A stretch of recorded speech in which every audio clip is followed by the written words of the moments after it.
अगर आप डॉलन्स का कोई भी एसी यूज कर रहे हैं तो क्या आप उसे सही तरीके से यूज कर रहे हैं? क्योंकि डॉलन्स के रिमोट के बटन्स की बहुत हिडन डिटेल्स हैं जो बहुत से लोगों को नहीं पता होती।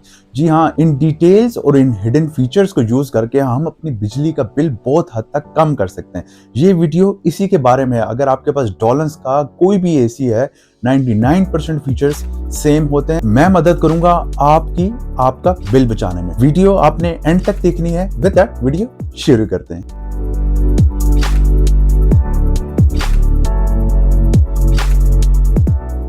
मेरा नाम है अली और आज हम उस रिमोट की बात करने जा रहे हैं जो है डॉलन्स का रिमोट। जी हाँ, इसमें कोई भी रिमोट हो सकता है। डॉलन्स के जितने भी रिमोट्स हैं उनमें 99% फीचर्स सेम होते हैं, लेकिन ये एक ऐसा रिमोट है जो आपके घर का खर्चा बहुत हद तक इंक्रीज कर सकता है अगर आप उसको सही तरीके से इस्तेमाल नहीं कर रहे। तो इस वीडियो में मैं आपको बताऊंगा कि आपने किस तरीके से इस रिमोट को सही तरीके से इस्तेमाल करना है कि आपके बिजली के बिल 3 से 4 हज़ार के दरमियान भी लाया जा सकता है।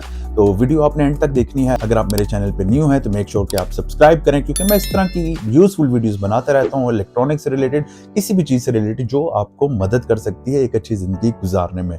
विद दैट वीडियो शुरू करते हैं और स्टार्ट करते हैं हम रिमोट की लेआउट से। ये है मेरा डॉलन्स का डिजाइनर प्लस सीरीज के एसी का रिमोट। ये एक इन्वर्टर सीरीज है। मोस्टली डॉलन्स के रिमोट जो है वो काफ़ी अच्छी क्वालिटी के होते हैं और उनके मुझे बटन्स की लेआउट भी काफ़ी ज़्यादा पसंद है अगर मैं हायर के साथ कंपेयर करूँ तो। लेकिन जब हम बात कर रहे हैं basic overview of the remote की, तो अगेन रिमोट बहुत खूबसूरत है। आ जाते हैं जी बेसिक फंक्शनैलिटी, माइनस का बटन, माइनस जिससे आपका टेम्परेचर आप लो कर सकते हैं, 16 डिग्री तक आप लेके जा सकते हैं। और उसके बाद आता है प्लस का बटन। जितना आप प्लस प्रेस करेंगे उतना टेम्परेचर ज्यादा जाएगा, यानी इतनी कम कूलिंग करेगा।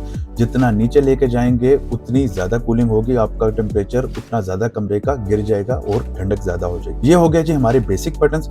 उसके बाद आते हैं इंपॉर्टेंट फीचर्स की तरफ। सबसे पहला है जी मोड का बटन। मोड के बटन पे आपने क्या करना है, मोड का बटन आप उसमें मल्टीपल फीचर्स दिए हुए हैं, स्टार्टिंग विद द ऑटो। अगर मैंने 26 पे टेम्परेचर रखा हुआ है और मैं मोड का बटन दबा के ऑटो सेलेक्ट कर देता हूँ, जो आपको यहाँ पे ऊपर शो भी हो रहा है, तो एसी अपनी स्पीड ज्यादा और कम खुद से करेगा 26 के टेम्परेचर को अचीव करने के लिए।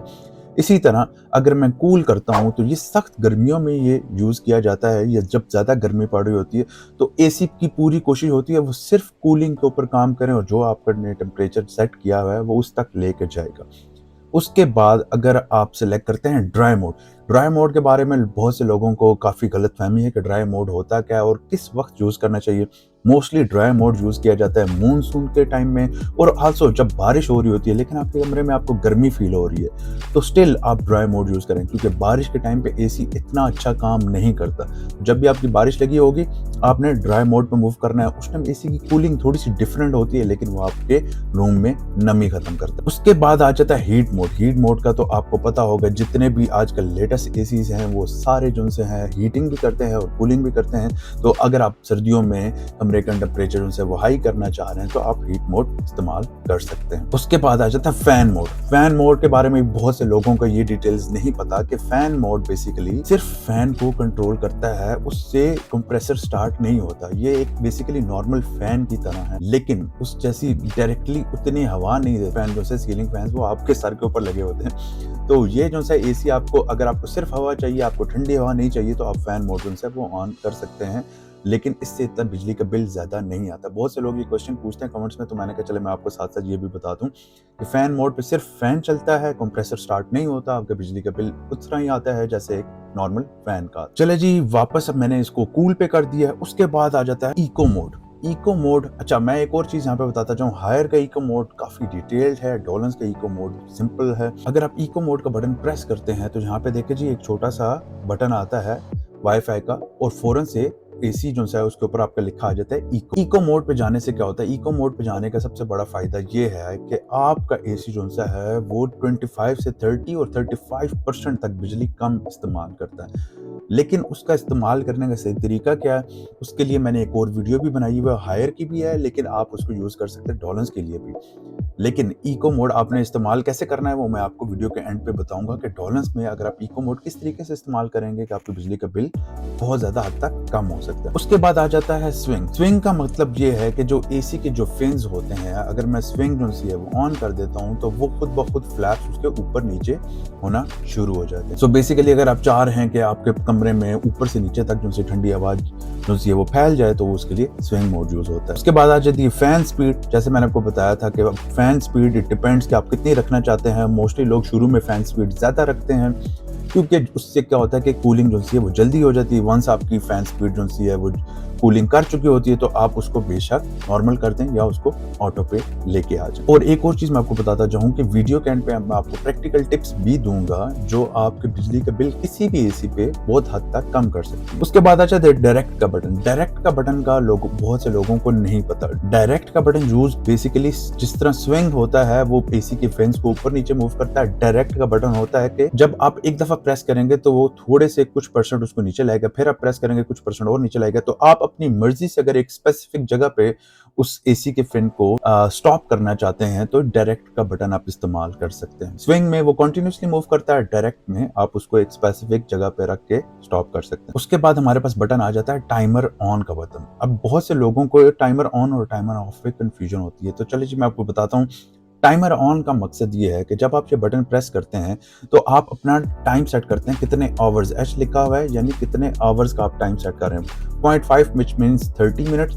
30 मिनट्स का टाइमर 1 आवर का करेंगे जो पूरे 60 मिनट का जो से आप टाइमर सेट कर रहे हैं। इसका मकसद ये टाइमर ऑन का कि 1 घंटे के बाद या 1.5 घंटे के बाद या 2 घंटे के बाद आपका एसी खुद ब खुद स्टार्ट होके चलना शुरू हो जाए। ये जो सा मोड है ये आप मैक्सिमम लेके जा सकते हैं 24 घंटे तक, यानी आप इसकी फाइनल लिमिट है 24 के बाद ये दोबारा से रीसेट हो जाता है, 0 पे आ जाता है। स्लीप मोड के बारे में मैं आपको बताना चाहूंगा कि स्लीप मोड जो है उसके बारे में काफी सारे लोग कंफ्यूज होते हैं कि स्लीप मोड में क्या फर्क है, क्या वो इको से डिफरेंट है, स्लीप में क्या होता है। तो वो मैं आपको बता दूं कि जी स्लीप मोड जो है जब आप इस्तेमाल करते हैं तो बेसिकली ये एसी को एक लो वोल्टेज पे लेके जाता है। जी हाँ, इसमें बिजली कम इस्तेमाल होती है। बहुत से लोग इस चीज को नहीं जानते। अगर आप रात को सोने जा रहे हैं और आपका रूम ठंडा हो चुका है तो आप उसको स्लीप का बटन प्रेस करके सो सकते हैं। उसमें क्या होगा कि आपका एसी जो है कम वोल्टेज पे चलेगा और आपका एसी रूम भी कूल करता रहेगा। अब क्वेश्चन ये आ जाता है कि क्या इको मोड यूज करना चाहिए या स्लीप मोड यूज करना चाहिए। जैसे मैंने आपको बताया कि इको मोड में आपका एसी जो है वो 25 to 30% जो है कम बिजली और इवन 35% तक कम बिजली इस्तेमाल करता है।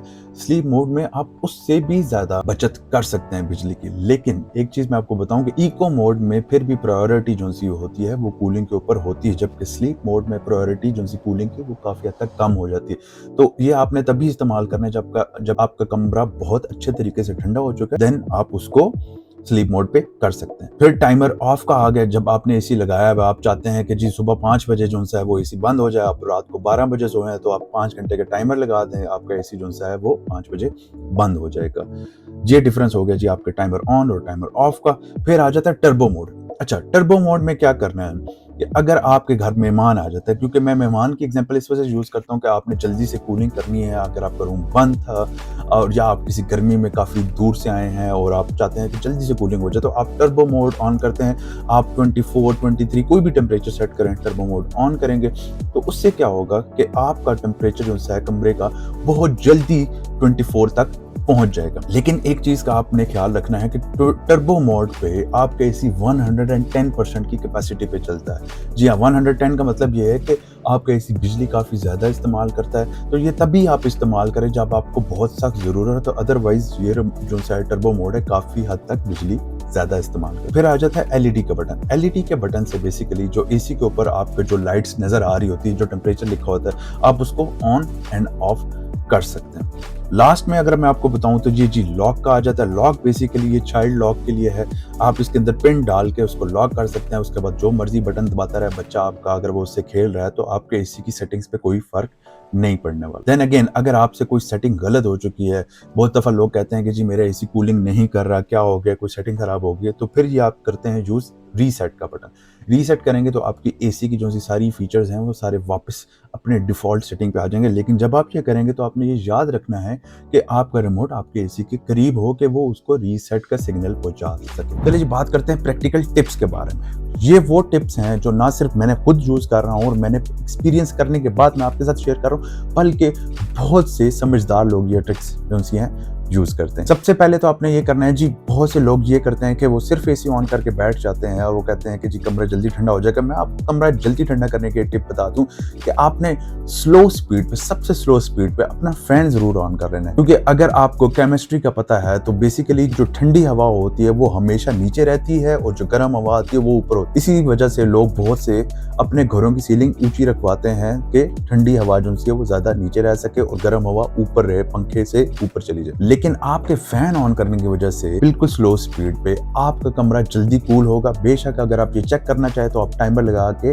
विद फैन और विदाउट फैन टेस्ट कर सकते हैं। जब आपका कमरा ठंडा हो जाए बेशक आप अपने फैन को बंद कर दें। इससे भी आपका बिल की बचत होगी, क्योंकि जब आपका एसी जल्दी कमरा ठंडा हो जाएगा तो जो उसका कंप्रेसर जो है वो जल्द ही लो वोल्टेज पे चला जाएगा। दूसरी हेल्पफुल टिप ये है कि आप टेम्परेचर कोशिश किया करें मेंटेन करें 26 पे। जी हाँ, 26 साइंटिफिकली प्रूवन टेम्परेचर है जो एसी के लिए ऑप्टिमली यूज होता है और ये दुनिया भर में यूज किया जाता है। तो अगर आप 26 पे टेम्परेचर रखते हैं तो वो जो सा है आपका एसी जो है वो ज्यादा ऑप्टिमल तरीके से काम करेगा, बिजली की बचत भी करेगा। और अगर आप बिल की बचत करना चाहते हैं तो आप 16 पे मत लगाएं, क्योंकि रजाई करके सोने में आपको बिल की बचत नहीं हो सकती। टिप नंबर 3 ये है कि आपने अपने एसी की सर्विस जो है हर 15 से 20 दिन के बाद करनी है। जी वो सर्विस आपने कैसे करनी है, आपने एसी का जो सा इनर है उसको ओपन करना है, उसके फिल्टर बाहर निकालने हैं, उसको धो के खुश करके दोबारा आपने लगाना है और ये आपने हर 15 से 20 दिन बाद करना है, जो ऑफिशियली कहा जाता है एसी के मैन्युफैक्चरर्स की तरफ से। ये आपका 10 से 20% तक बिजली का बिल पूरे साल में बचा सकता है। बहुत से लोग सालों साल तक अपने एसी के फिल्टर को साफ नहीं करते और फिर बाद में कहते हैं कि जी हमारा एसी कूलिंग सही तरह नहीं कर रहा। तो आपको कूलिंग का इशू आ रहा है तो मेक श्योर कि आप फिल्टर साफ करें और अपने एसी का, अगर आपके एसी में क्लीनिंग का बटन है, सेल्फ क्लीन का बटन है, तो वो भी यूज जरूर करें। टिप नंबर 4 ये है कि जिस कमरे में आप एसी इस्तेमाल कर रहे हैं, जिस जगह भी आप एसी इस्तेमाल कर रहे हैं, मेक श्योर कि उसके दरवाजे बंद रहें, उस जगह की खिड़कियां जो सी वो प्रॉपर्ली क्लोज हों, क्योंकि बार बार दरवाजा खोलने से, बंद करने से, खिड़कियां खुले और बंद होने से, और अगर आपने ऐसे कमरे में एसी लगाया हुआ है जहाँ पे आपने फ्रीजर रखा हुआ है या फ्रिज रखा हुआ है या कोई ऐसी चीज रखी हुई जो बहुत ज्यादा हीट प्रोड्यूस करता है, तो आपके एसी को ज्यादा मेहनत करनी पड़ेगी उस कमरे को ठंडा करने के लिए। तो आपने इन चीजों से बचना है। अगर आपके रूम पे डायरेक्ट सनलाइट आती है तो आप इस तरह भी बिजली का बिल बचा सकते हैं कि आपने उस कमरे में ज्यादा मोटे पर्दों का इस्तेमाल करना है। उससे क्या होगा कि जो डायरेक्ट सनलाइट है वो आपके कमरे के अंदर तक नहीं आ सकेगी और आपका एसी जो है वो जल्द ही जो टेम्परेचर आपने सेट किया होगा वो मेंटेन कर ले। और कर्टन के साथ साथ अगर आपके रूम में जहाँ पे डायरेक्ट सनलाइट पड़ती है, आप उसकी बाहर वाली साइड पे शेड भी लगा सकते हैं, क्योंकि जितना शेड आपका होगा, जितना शेडो आपके रूम पे आएगा, उतना जल्दी आपका एसी जो है आपका रूम ठंडा करेगा। अगली टिप मेरी ये है कि आपने हमेशा जो है वो स्लीप मोड इस्तेमाल करना है रात के वक्त। जी हाँ, जब आप सोने लगे हो, आपका कमरा ठंडा हो चुका है, मेक श्योर कि आप स्लीप मोड ऑन करके सो जाएं। और स्लीप मोड ऑन करने के बाद आप उस पर टाइमर जरूर लगा दें, क्योंकि बहुत से लोग काफी लेट जागते हैं और जब वो लेट जागते हैं, 10 बज चुके होते हैं, 11 बज चुके होते हैं, तो सुबह के और कहते हैं यार एसी तो चलता रहा। तो वो टाइमर जो है आपके वो जो 2 से 3 घंटे जो हैं वो आपको बचा लेता है आपकी बिजली का बिल, क्योंकि फैन पे भी आपका रूम ठंडा ही रहता है। और एसी अगर सारी रात चलता रहता है तो सुबह तक आपका रूम काफी हद तक ठंडा रहता है, क्योंकि दीवारें ठंडी हो चुकी होती हैं। और अब मैं सबसे बेस्ट टिप के बारे में बात करना चाह रहा हूँ, जो सबसे इंटरेस्टिंग टिप है, सबसे बेस्ट टिप है और मैं खुद घर पे यूज कर रहा हूँ और इससे आपका बिल बहुत ज्यादा कम आता है। वो टिप ये है कि जब भी आप एसी स्टार्ट करें तो आप कोशिश करें उसको 28 पे स्टार्ट करें। दिन के वक्त पे 28 पे स्टार्ट करें। अगर आपको रात का वक्त है, ठंडा टाइम है, तो बेशक 27, 26 पे भी स्टार्ट कर सकते हैं। 28 पे स्टार्ट करने का मकसद ये है कि 1 घंटा जब आप 28 पे चलाएंगे उसको ज्यादा बिजली रिक्वायर्ड नहीं होगी अपना टेम्परेचर मेंटेन करने के लिए। जब वो 28 पे आपको लगता है कि आपका टेम्परेचर मेंटेन हो जाता है, आप अगर आपके थर्मामीटर भी चेक कर सकते हैं, आप मोबाइल की ऐप पे भी चेक कर सकते हैं कि आपके रूम का टेम्परेचर क्या। जब आप चेक करें कि जी आपका एसी जो है वहां पे मेंटेन कर चुका है, उसके बाद आप उसको 27 या 26 पे करें। वजह क्या होती है? क्योंकि एसी शुरू में सबसे ज्यादा बिजली इस्तेमाल करता है। जब शुरू के टाइम पे आप उस पर लोड कम रखेंगे तो बाद में एसी जो है, स्पेशली तौर पे जो इन्वर्टर एसीज हैं, वो बिजली कम इस्तेमाल करते हैं। तो शुरू आप हमेशा 28, 27 पे करें। 1 घंटे के बाद जब टेम्परेचर जो है आपका मेंटेन हो चुका है, उसके बाद बेशक आप उसको 26 पे लगाएं। 26 पे लगाने के बाद आप उसको इको मोड पे ऑन कर दें, क्योंकि जब आपका टेम्परेचर जो है मेंटेन हो चुका है, आप इको मोड करेंगे, आपको 25 to 30% इजीली बिजली की बचत हो जाएगी। मेरे घर में हायर और डॉलन्स के दोनों के एसी इन्वर्टर लगे हुए हैं और मैं उनको कंपैरिजन करता रहता हूँ और ये मेरा अपना एक्सपीरियंस है कि डॉलन्स के एसी बहुत अच्छे हैं, लेकिन उसके इको मोड से बेहतर हायर का इको मोड। तो अगर आप एसी बाय करना चाह रहे हैं तो आप जो सा है हायर के इको मोड वाला एसी बाय करें। अगर आपका रिमोट के फीचर से रिलेटेड कोई भी बटन है और आपकी कोई भी टिप है जो आप बाकी लोगों के साथ शेयर करना चाहते हैं तो मेक श्योर आप कमेंट में लिखें। कोई क्वेश्चन पूछना चाहते हैं तो कमेंट्स में ऐड करते हैं, क्योंकि मैं आपके कमेंट रीड करता हूँ और उनका रिस्पॉन्स भी करता हूँ और इसी तरह की बहुत इंटरेस्टिंग वीडियोस लेकर आता रहता हूँ। अगर आपको वीडियो अच्छी लगी तो लाइक जरूर कीजिएगा, सब्सक्राइब कीजिएगा मेरे चैनल को इसी तरह की बहुत इंटरेस्टिंग और मालूमाती वीडियो के लिए। तो फिर मिलते हैं अगली वीडियो में।